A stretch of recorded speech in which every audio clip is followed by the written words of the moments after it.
Hello everyone, this is Priya Patra and welcome to our event Beyond Green, AI's disruptive role in sustainability. And we also have our leads on this call. We have Cecilia, a Latin America lead. Cecilia, would you want to say hi to everyone?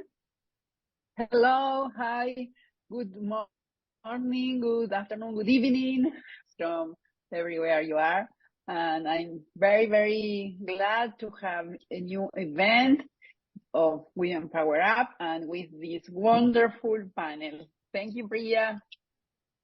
Thank you, Cecilia. And do we have Grace on the call? Grace is our Africa lead. And we are missing some of our leads today because of the holiday season in all across the globe. The Menti code is there on the screen. Do say hello to each other and let us know from where you have joined in today. Some housekeeping rules, as always. We are here to celebrate women leadership. We are all speaking on our individual capacity. Our views expressed here do not any way represent the organization that we work for. This meeting is being recorded, as you have guessed already. So if you are uncomfortable in any way, please feel free to hop out of the event. If not, you are welcome to join the celebration. And Priya, yes. I'm sorry to interrupt you. Grace is here and Andrea Hello. too. Hello, Grace. Hello, Andrea. Would you want to say hi to everyone? Hi, everyone. Thank you for joining us. Yeah, thank you, Grace. And Andrea, would you want to say hi to everyone? Hi, good morning, everyone. Thank you so much for joining us. Thank you, Andrea. And I, like always, I will talk a little more about our community. It's a reminder that we were incepted on January 26, 2020. We are not a business. We are a community with a purpose. And right now we have, LinkedIn groups and WhatsApp and Facebook groups, which is about, we are having around 919 women who are part of these groups. So we're looking forward to make the membership count to go up to 1,000. Hopefully we'll be there soon. And our vision is to empower everyone, whether it's men or women, with the right support and the skill to transform the future. We hope so. We'll be able to do that one day. And right now, we are just providing this platform to enhance our leadership qualities. We truly believe being good enough is amazing. So when we really do not have to be a subject matter expert to help each other or contribute. And when such many good enough people come together, we power each other up and together we rise. That's our community. And as I said, we have like around 919 members right now, hoping to meet that milestone of 1,000 soon. And this is possible because of all the community supporters that we have. Agile in Education, USA, PMI Slovenia, PMI Buenos Aires, Argentina, PMO officers, Agnostic Agile Community, and Scrum Day, London. G100 is again a new community that we are associated with. G100 is a group of 100 global women leaders. Their vision is again to, create a equal, progressive and inclusive environment for women. Our technology partner is We Are Ready Now, and Cecilia will put the link on the chat window so that you guys can follow them on LinkedIn, their website. They do pretty cool things on AR, VR. I think that's the future right now. So it's good to follow them and know more about them. And our recap on the focus of this upcoming year. This year we are focusing on collaborative projects, and we call this initiative as Power of One initiative. We started in March, and our March article was AI and diversity, equity, and inclusion. And our April article is on AI and sustainability, and we will speak more about it in the upcoming panel discussion. And you'll find the links to the articles on the chat window. Again, I will request Cecilia to put in the articles there. And just to give you a teaser or a spoiler alert, our May article is on AI and cultural intelligence. So do watch this space for more. And if you want to be part of the upcoming articles, please do express your interest. And again, Cecilia will put the the link to the form on the chat window. Cecilia, sorry you have to type in so many links, but are you okay? Have you done that already? The link to on the chat? Yes, I see that. Okay, thank you Yes, very yes. much. Yes, I see the I links was on the chat window. So please, please, please do express your interest if you want to be part of these initiatives. And with this, I will hand over the stage to Cecilia to introduce the moderator of the day. perfect. Thank you, Priya. And I will introduce you, Cynthia, our moderator of the session. Hello, Cynthia. Welcome. Cynthia is a project management professional with more than 17 years of experience in IT industry. She leads the delivery of complex IT infrastructure projects from planning, design to implementation. She has strong expertise in almost all areas of project management and to be transition management. Transition management, resource assignment, project and team communication management, vendor coordinator, management and stakeholder and communications management. And she's keen in driving innovation and integration of new technologies and quality initiatives into projects and activities in the organization. Attention to details and solid analytic skills. Now, over to Cynthia to take the discussion forward. Welcome, Cynthia. Thank you, Cecilia. Hello, all.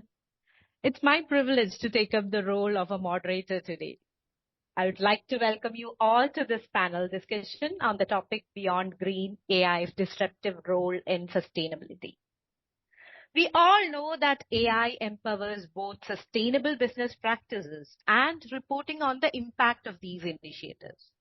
As AI evolves, we must engage in open and transparent conversations about the opportunities and challenges associated in creating a more equitable, just, and sustainable world for all. With this objective, we have panelists joining us from different parts of the world to share their insights on today's discussion topic. Natalia represents Middle East region. Natalia, would you like to introduce yourself? Thank you very much. Thank you. So I'm a project manager with passion, as well as a change practitioner and organizational and team coach. And I help people to unlock their best side for collaboration, for achieving more together. And it's my great honor to be today part of this conversation and of this collaborative article. It has been immense pleasure to work with everyone, and I'm very excited to introduce you guys to our discussion and the findings and ideas that we have collaboratively developed. Thank you so much. Thank you, Natalia. From Asia region, we have Preeti, who have joined with us. Preeti, would you like to? Thank you so much, Cynthia. Thank you so much, Cynthia. I'm a business consultant, come a project manager, management professional. I'm got over 15 years of experience corporate before embarking on my entrepreneurial journey. I'm basically a healthcare background person with an energy multi-things. And it was very beautiful, wonderful experience to be part of, first and foremost, and knowing Priya and her team and the great work. And it was a very good experience to collaborate with the great leaders across the thing to do a research on AI and sustainability. Thank you, Preeti. Gosia from Europe, may I request you to introduce yourself? Yes, absolutely. Hello, everyone. Yes, my name is Małgorzata Machowina, in other words, Gosia. I am living in Sweden, but basically I am coming from Poland. I am a project manager with the technical background in Master of Science in Mechanical Engineering. I am really active within the PMI Sweden chapter. I am on the office of the finance department. And I am, really active for the social work, everything with this combined technique and project management nowadays. So that's few words about me. Thank you. Thank you, Gosia. And representing Latin American region, we have got Margaret. Margaret, could you please tell us more about yourself? Sure. Hello, everyone. I'm very thrilled to be here today. I am Margarete Carneiro. I'm from Brazil, and I have more than 30 years in management, including strategic portfolio, program, and project management. I have worked mostly in Brazil, but I have experience in international endeavor as well, and I am a co-author of 5 books, and now I'm writing the 6th one, and I hold several certifications because I believe we have to be up to date. So I like to study, I like to challenge myself. Recently, I direct Department of Projects and Ministry of Innovation, Science and Technology. I have experience to establish at least 8 PMOs in different parts, in different companies and in the industry. And I have also a very long volunteer career, let's say. I work with PMI since 1999. I was the first president of PMI Distrito Federal chapter. And then I continued to in different international roles with PMI, and I end up to be part of the board of directors for 5 years. And now I am a director of Agile Alliance, also an international entity devoted to Agile process practice around the globe. So I'm glad to be here. Thank you, Margaret. Let us now hear from Caroline, our panelist from Africa. Thank you, Cynthia. Hello, everyone from sunny Nairobi, Kenya. My name is Caroline Thuo. I am a senior agile coach at Safaricom, which is a subsidiary of Vodafone Group in East Africa. I have about 14 years experience in IT project management and customer solution delivery across many sectors such as health, MICT, government, public and private organizations. I have a very strong leaning towards agile ways of working. So I'm also challenging myself and upskilling myself in agile as well as AI and the new technologies that are coming up. I'm very happy to be here, grateful to have learned from all of you and looking forward to this session. Thank you, Caroline. So, my dear participants, this is the set of powerful ladies with us today for the panel discussion. So, before we move on with the discussion, let me have your attention on the results of a recent LinkedIn poll we initiated. Priya, if you could just share the slide. The question that we asked to our participants was, how many of you consider AI to be emerging as a powerful tool for a sustainable future? And 77% of them were positive in their response. Natalia, With the current advancements that you see, what would be your take on this? Right. So I think as we all see advancement of AI technologies, they transforming everything, like every aspect of our life in every region, for every community, for every nation, for every economy. And of course, hopefully for sustainability as well. And I would even say, that sustainability should also be part of every region's economy and every region's advancement. All the, like the way communities exist should be moving towards sustainability. And having said that, we have explored different aspects of AI, how AI empowers or fuels sustainability initiatives, or how it makes our world a more sustainable world. And we will share in the course of this conversation today, we will share with you the aspects that we have delved into. And there were just a few of them, right? So it was something like, like optimization of energy production and consumption, streamlining of manufacturing processes, enhancing supply chain management, and revolutionizing how food production is being done. And all of these aspects can be and are in different parts enhanced by modern technology, by AI, artificial intelligence technology, for sustainability. So I'm not surprised. I'm surprised that it's only 77%. I thought that it would be 100%, that everyone believes that AI can help advance sustainability. Thank you. Hey, thanks, Natalia. I think there are still minds who are skeptical about the AI enhancement. But yeah, as you stated, AI capabilities are enabling sustainability, and that contribution is noteworthy. At the same time, sustainable AI is also hitting the headlines. According to a recent MIT study, training a single AI model can emit as much carbon as 5 cars in their lifetimes. So shouldn't sustainable AI and AI for sustainability go hand in hand? Carolyn, if I ask you, what is your opinion about it? Actually, Cynthia, the article that we wrote together is the answer to this question. So we delved into sustainable AI as well as AI and for sustainability hand in hand.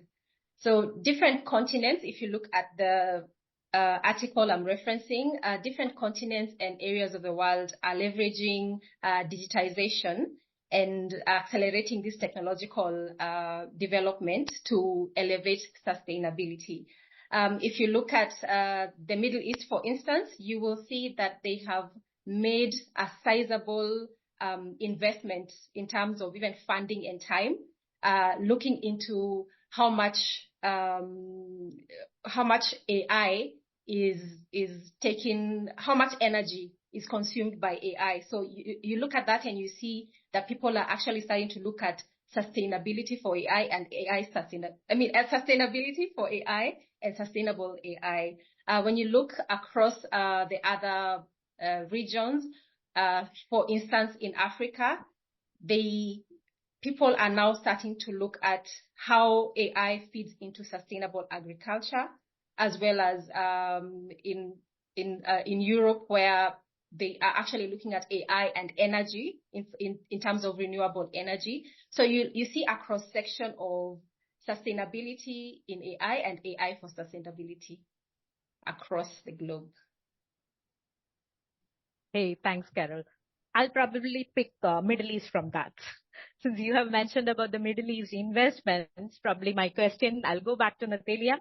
Natalia, the contributions Mohammed bin Said University of Artificial Intelligence have been putting forward for reducing the carbon footprint of AI computing, I would really love you to take us through that initiative. Right.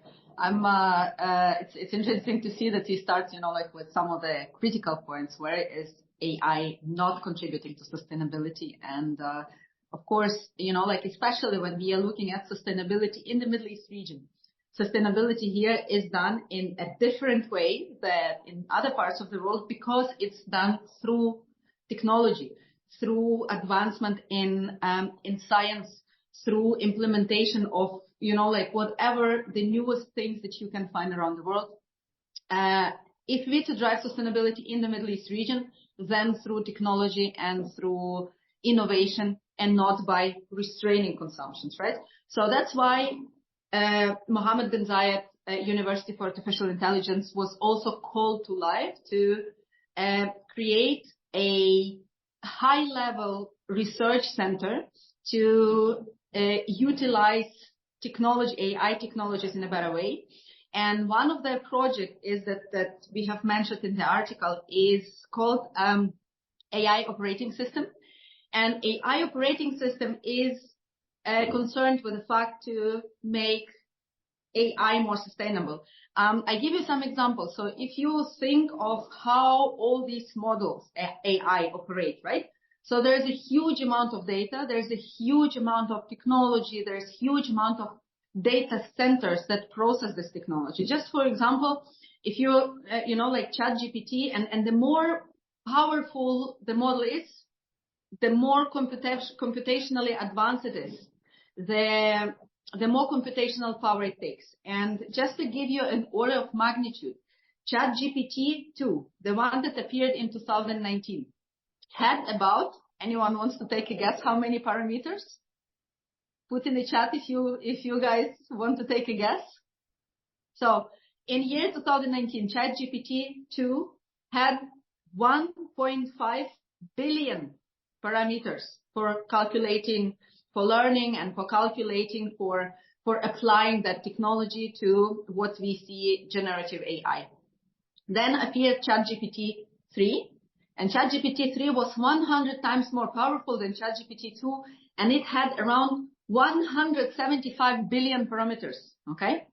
Now we are working with ChatGPT-4, and no one even knows how many parameters it has, right? And you have to imagine that all this is computational power. The data centers are running around, like 24/7, and there are lots of cloud computing to collect this data, to store this data, and to help the machines learn.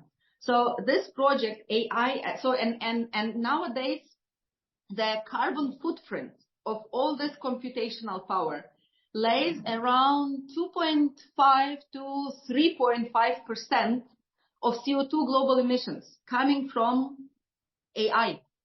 And if you take 2.5 to 3.5%, in total, it's more than the aviation industry is contributing, right? So there is really something that we can, if we can make that one more efficient, for example, by running it not on the energy, on the fossil energy, but on sustainable energies, that would be one thing. And what this specific project of Mohammed bin Zayed University for Artificial Intelligence is doing, they are compressing the models. So they are making the models more parsimonious in the number of parameters, in the amount of computational power, and obviously in the amount of time that is needed to, as a consequence, if you have fewer parameters, to train these models to have the same power that they are having. So that's the sustainability aspect, or how sustainability can be enhanced within AI development going forward. Okay, thanks, Natalia. Those numbers, they are really scary. I know. Okay, having said that, like, okay, we will move to another research project. Europe's first of its kind AI model for identifying hard to decarbonize buildings. Gosia, how do you foresee its impact on European Green Deal strategy? Yeah, I think that it will bring a lot, to be honest, and will have a huge impact. The project which you just mentioned is coming from the University of Cambridge, and they try to identify the buildings with the picture of low and high contribution of energy.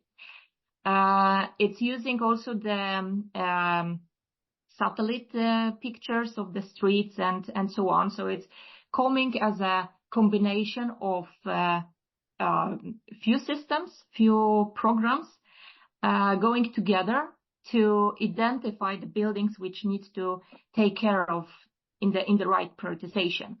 And as all we know knows, the identifying the cause, the root cause of the problem, makes it easier to get the right solution for it. So it's really interesting, to be honest. I really like it, and when I read about it and just get some more information and go more into the details of the project, it seems that we are on the right way.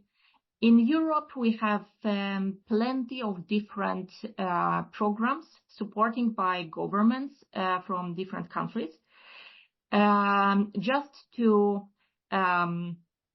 push people a little bit to be more aware, to use more smarter solutions, how we contribute to the environmental, how we can impact in the better way, and so on. So it's really important when we invest money from the government, which have, of course, different milestones to really get those money first of all.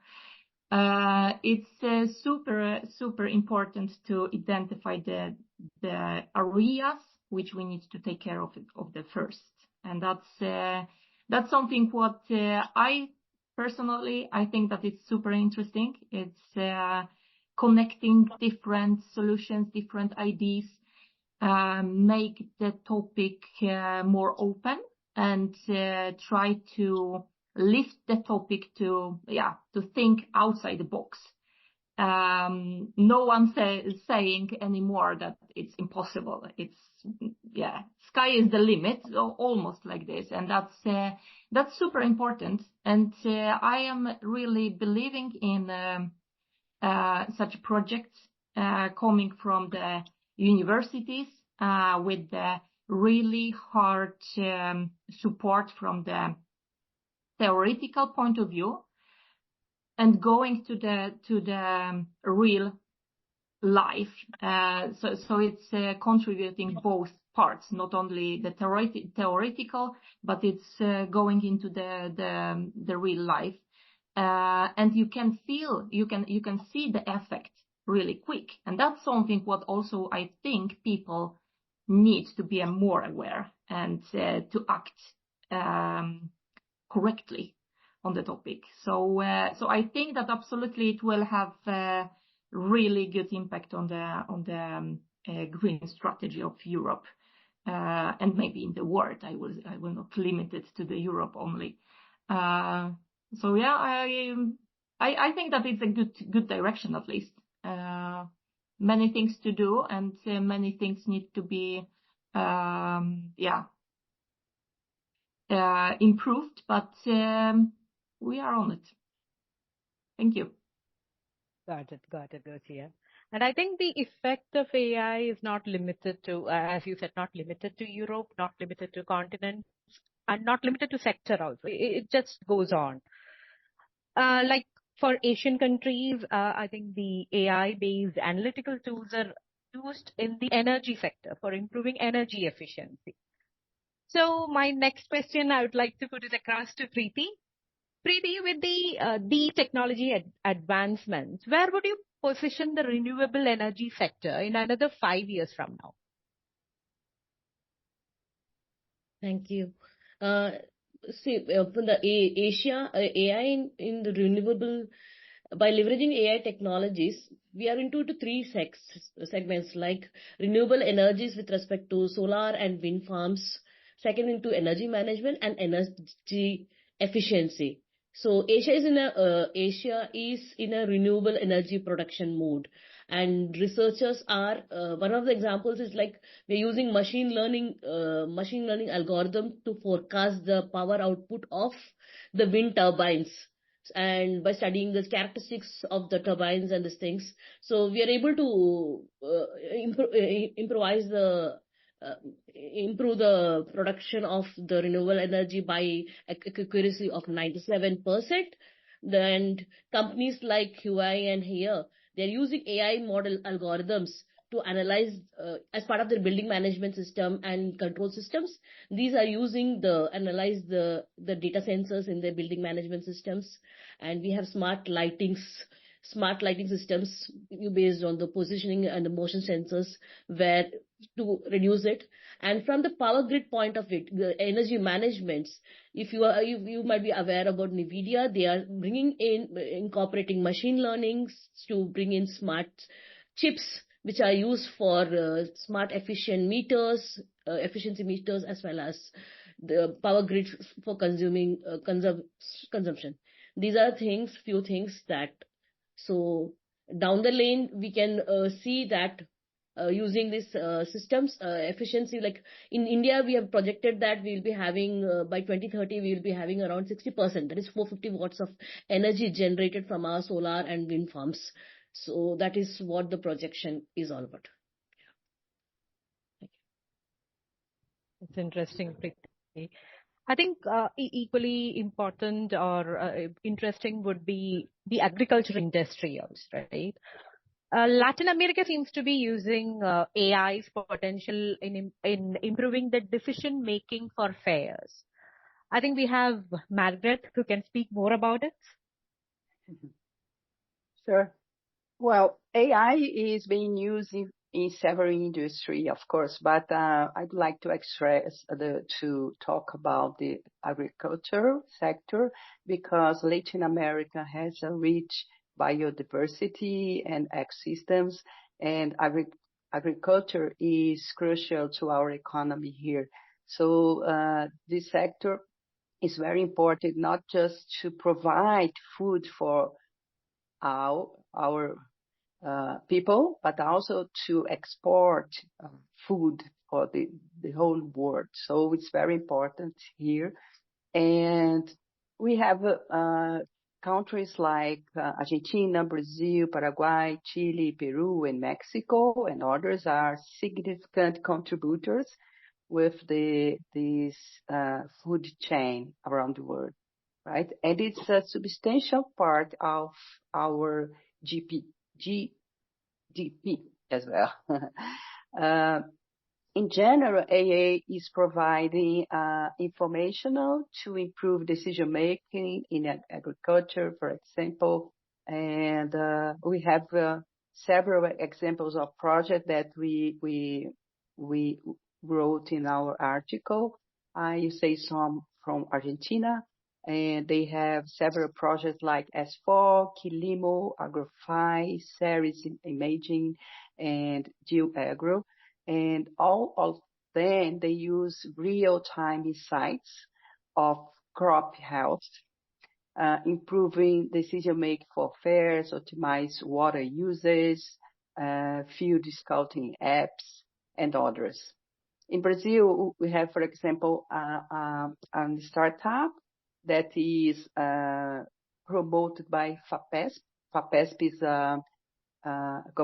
governmental developed agents that's in São Paulo.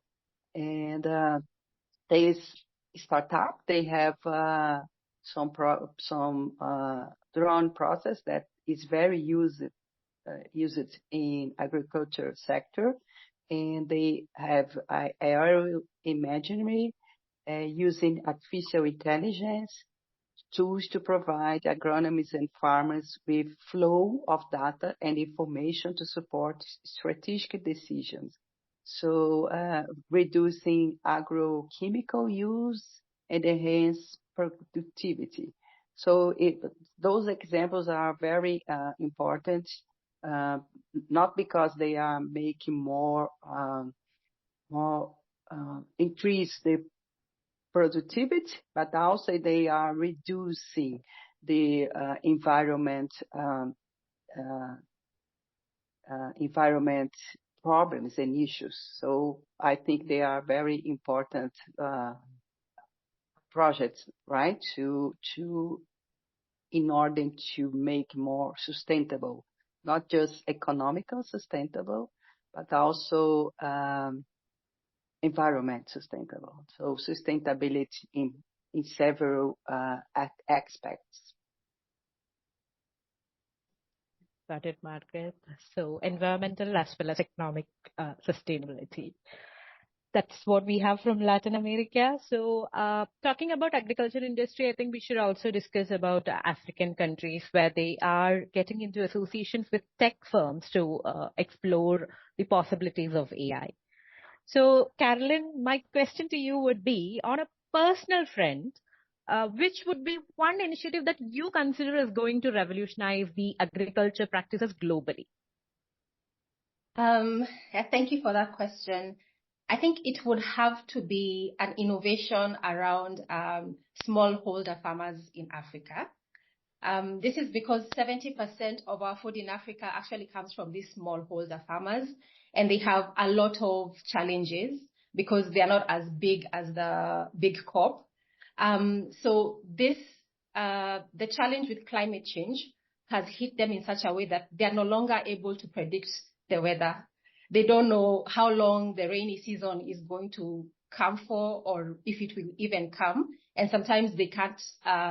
Also with the flooding, I think you've heard on the news, the flooding that's been happening in parts of Africa. So it really impacts smallholder farmers and in a very aggressive way. So the reason I think that this is my best and scalable solution is because this AI innovation is helping farmers to sort of have an early warning system. So they've used data sources, including weather stations, satellite imagery, and soil sensors to have an early AI warning system for these farmers. So with this, the farmers are able to predict also rainfall. They know when to plant, they know when to harvest. And it's even gone further because of now the generative AI information that has come from this. They've also gone further to give the farmers the type of seeds that can withstand drought and heavy rainfall. And the farmers are now becoming, the crops are now resilient. They've been able to sometimes even double their crop yield annually. So I feel that this is a globally scalable AI solution, not just even for the smallholder farmers in Africa, but can be scaled to other parts of the world where same climate change issues have been aggressively impacting the food and agricultural sector. Hey, thanks, Carolyn. It's really interesting to understand the extent of AI, right? As I was saying earlier, sector to sector, industry to industry, it is through such discussions that we come to know that there is a lot which we are not aware of or we should be following up with. Having said that, let me go back to Preeti. Preeti, in Asian countries, through the AI for AI initiative, apart from implementing AI solutions, farmers are also being educated on the AI tools. So could you take us through the impact these sessions have on the agriculture value chain?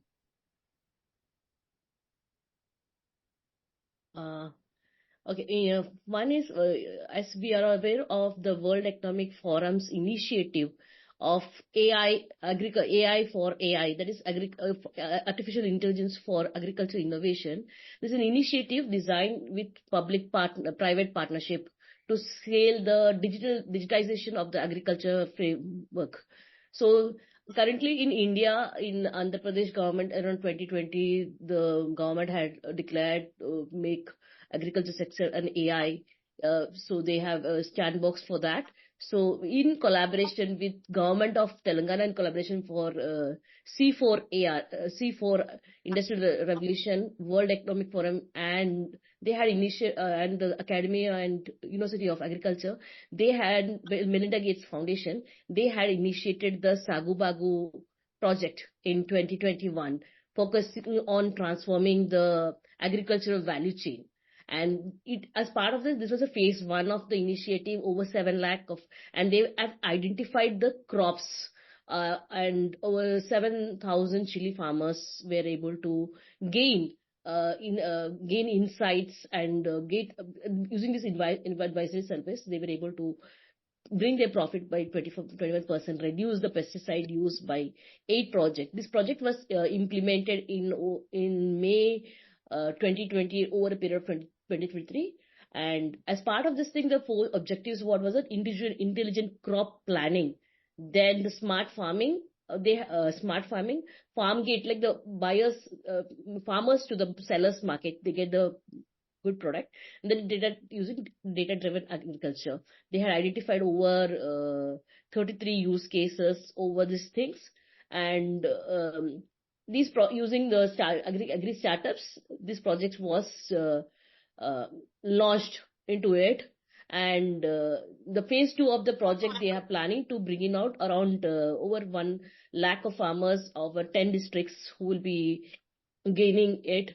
The same model advisory service, and they follow the process of the precision agriculture, like where you are given advice about the smart crops, what are the crops to be, and what are the soil testing things, and flood related in case of any droughts. So farmers are educated on those things because based on their mobile phones and mobile sensors, they have the various using this, they had been doing it. And same thing in Malaysia also. Mimos Bernard is a government agency. They had partnered with a German company like Helham and Nilix. They had also introduced the farmers to precision farming platforms. So these initiatives were giving grants, free access to satellite data and the AI technologies, enabling them to monitor the grapes and improve the yields efficiently. So these are the initiatives. Accountability and long-term implications. So my question to Gosia would be, with the increasing concerns on AI, can we anticipate global acceptance of European Union Artificial Intelligence Act very soon? It's a really good and I think really important question. Europe or Parliament of the Europe signed this act a couple of weeks ago, if I remember correctly. It was in March, and the entire act is divided to different sections, and the time plan for implementing all of the rules and parts of this act will take time, and of course it's really huge area to implement. And I used to say actually that since AI is going into our life on different levels and so on, we are all playing the game. I don't know if all of us know the rules. I don't think so. And that's a little bit of what this act is about, because it's quite risky. And since almost all of us here, we are somehow connected to management and so on. So risk management is not a new thing for us. And all of us should know at least that handling the risk is a part of the implementation or launch and the development. So I will say that all of us are stakeholders. It doesn't matter if it is Europe or another part of the world. We should agree on the rules. At least to align our perspectives and react to the positive and negative risk in the same way.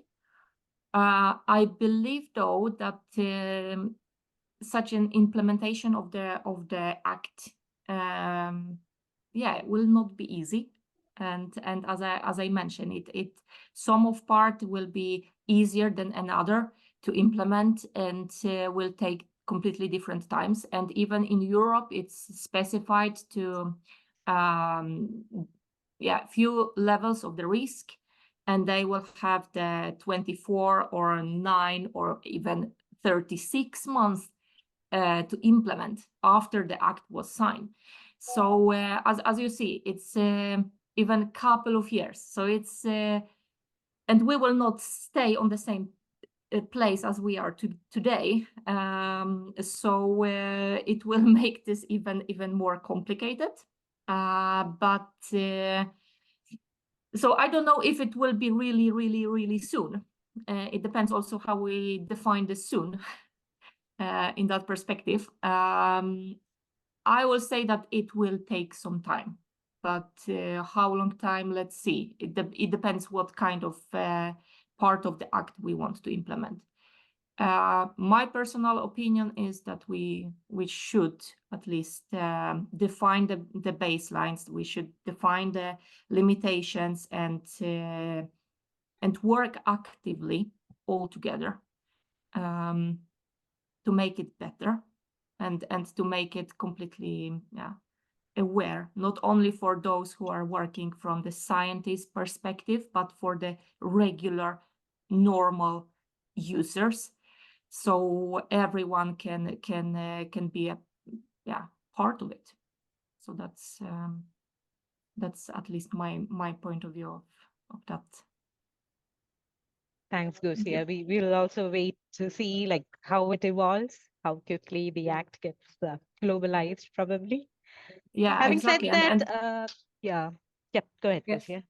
Yeah, but also I think that we can at least look how it works or doesn't work in Europe for some period of time, and then it will be easier also to take the decision what kind of part of the act should be implemented globally or which are not applicable, because also it's everything about the tailoring the big part of the science. So let's see. Fingers crossed. Yes. Yeah. So ethical concerns at one side. What are other challenges in implementing AI for sustainability? Margaret, what is your take on it? The challenge, I think, are you hear me? Yes. I think that one big challenge with AI is inclusiveness. Uh, it's making sure it's available to everyone, especially in places like Latin America with great inequalities. And it's really important to help everyone from small farmers, for example, to young people, to all kinds of works to get access to AI tools and understand how to use them. Because people say AI will not take your job, but who knows, AI will take your job. So it's not fair if people don't have access to technology, or they will be behind the others. So it's very important to have some actions to allow everyone to have access to those technology, to understand, to be prepared. So I think it's one challenge. I think it's this could really help improve things like farming. That is our subject of study in Latin America for this article, but also to other industry. And we have to make sure that all our training, especially small farmers, they have to have access to knowledge. They have to have access to funding support to allow them to have use of AI in their farmers. So I think the most important challenge that we have is to reduce inequalities and improve I'm sorry, inclusiveness. So that's my point of view. Thanks, Margaret, for sharing those challenges with us. We're sure we'll be looking forward to addressing it. across our initiatives. So maybe we'll go to the audience question. We had one where I think this is for Natalia. Would you like to share some use cases of AI from Middle East? Sure. So I can share, as I already mentioned, and whoever is watching Middle East and development of the Middle East in all aspects, you see that technology plays here a pivotal, very important part. And I have worked on some sustainability projects just recently. And it's very interesting how AI is part of them and how Middle East is using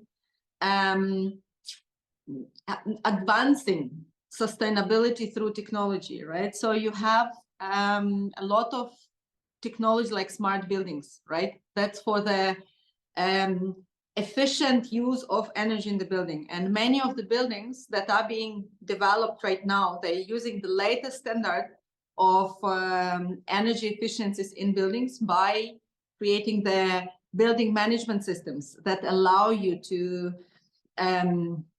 to use as much electricity, as much AC as you must, to have the highest level of insulation and monitor all that. So that would be one application.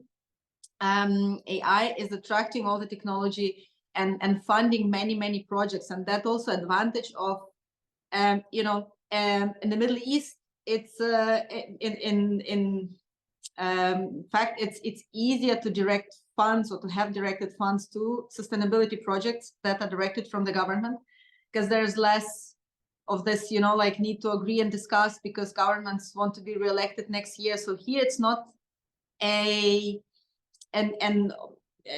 restriction, and government in this part of the world is having hosted COP28 last year and having made commitments, for example, on carbon neutrality by 2050, is putting a lot of effort into developing those projects. So another is smart mobility, like optimizing routes. We have, there is a whole city, Masdar city, that has been created as a sustainable city with implementing all kinds of technologies out there. So mostly for monitoring, for optimizing, and for using energy in most efficient way. That's where I personally worked with projects that use artificial intelligence for sustainability. Thanks, Natalia. I think we are in the last few seconds. So before we close our discussion, I think representing all the panelists, as our mentor, I would like to ask you, Natalia, how was your experience? You were wearing the two hats of being an author as well as a mentor. So maybe with your few points, we'll close our discussion today. Yes, thank you very much. It was indeed a very interesting, very at times challenging, but very rewarding experience, because as you see also in this discussion, having a topic that intersects two very broad categories: technology, artificial intelligence technology, and sustainability, in this dimension of how one influences the other, and having contributors from all over the world. What our objective is to create something that our readers, that you, dear participants today, and dear guests of our panel discussion, could have learned from, taking with you, think about it, and maybe even adopt, in your projects, in your life, something that's relevant to you, not, like something that can be done on a governmental level, but how you can implement it. And obviously I was not doing alone, so I already started with the entire organization by Priya, by Power Up Network. Alexandra, I don't know if she's here today. She was our, I saw her as a meta mentor, like mentor for the mentors, and the experience that they have done so far. And the most difficult part was for me to so after we have, like aligned on topics and aligned on contributions, and those contributions were so interesting and so rich, but because we wanted to make it readable to you guys, I had to create a cohesive thing of those contributions, and I had to, to abridge, to cut some parts that hopefully came through to enrich this article today through this conversation and this discussion. And I cannot thank more to organizing these initiatives, and also to participants, to active contributors in this project, because we were able to learn from each other and from the challenges and from the opportunities in different regions. So for those who are here today, if you would like to have such an experience for yourself, fill out that form and become a contributor to one of the next articles. Thank you so much. Thank you, Natalia. I'm sure our panel discussion would have generated that curiosity among those who are yet to read the article. So I would request all our participants, please go look into it. And these discussions, due to the time limit, we are closing it now, but let's continue it outside this meeting as well. So just to summarize, we all agree that AI has the potential to play a crucial role in addressing sustainability challenges we face as a society. So let us also approach the development and deployment of AI technology with a responsible and ethical mindset. Having said that, I would like to thank all the panelists for their active participation today, and Women Power Up Network community for giving me this opportunity. Handing over to Grace for further proceedings. Thank you.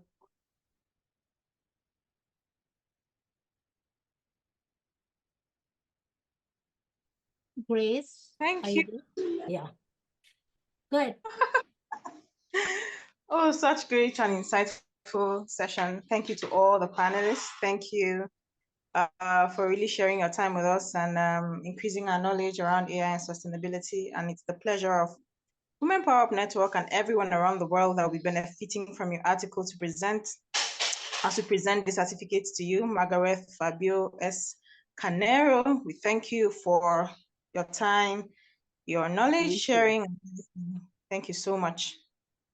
Okay, this certificate is also awarded to Malgorzata Gosha Machowina. Thank you for joining us and sharing your knowledge with the world. Thank you.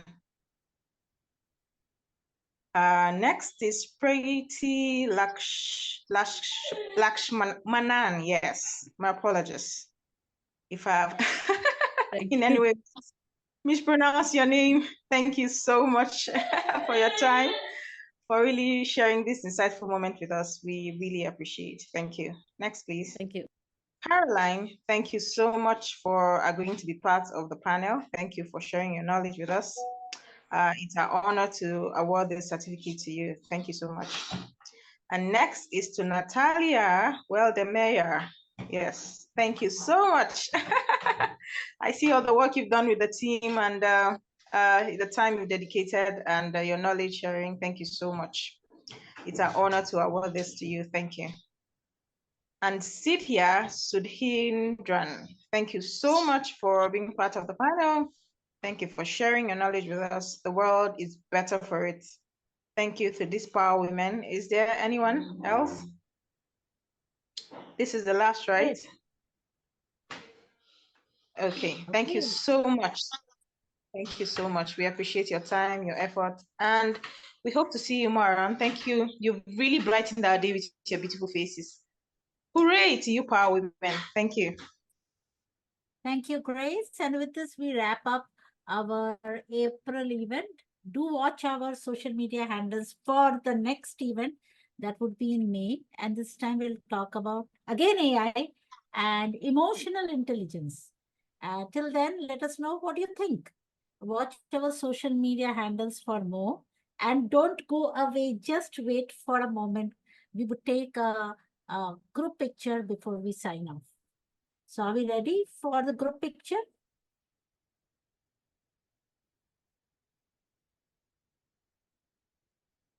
Grace, would you open up your video?